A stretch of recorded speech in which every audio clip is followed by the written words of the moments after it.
Bit coin price వోలాలిటీకి కిరాఫ్ address. కానీ డిసెంబర్ 15న ఈ కరెన్సీ పతనం ఇన్వెస్టర్స్ కి షాక్ ఇచ్చింది. బిట్ కాయిన్ ట్రేడింగ్ $80,608 వద్ద కొనసాగుతోంది.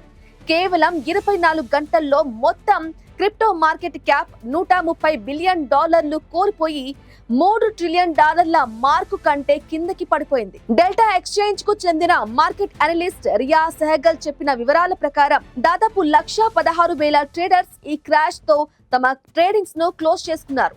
దీంతో వచ్చిన టోటల్ లాసెస్ $295 మిలియన్ పైనే. ఇది మార్కెట్ లో నెలకొన్న వీక్ సెంటిమెంట్ కు క్లియర్ గా ఇండికేట్ చేస్తుంది. ఇక బిట్ కాయిన్ ప్రస్తుతం $87,500 నుంచి $91,000 మధ్య స్టేబుల్ గా ఉన్నప్పటికీ ఇది బేరిష్ సెంటిమెంట్ ను సూచిస్తోంది. అటు ఎథీరియం కూడా దాని లైఫ్ టైం హై కంటే దాదాపు 37.5% తక్కువలో 2,900 నుండి 3,180 మధ్య ఫ్లక్చువేట్ అవుతుంది. ఇక ఈ డౌన్ ఫాల్ కి ప్రధాన కారణం బిట్ కాయిన్ $90,000 సపోర్ట్ లెవెల్ ను నిలబెట్టుకోలేకపోవటం. దీనికి తోడు బ్యాంక్ ఆఫ్ జపాన్ విధానంలో మార్పులు వస్తాయనే స్పెక్యులేషన్స్ కూడా గ్లోబల్ లిక్విడిటీని తగ్గిస్తున్నాయి.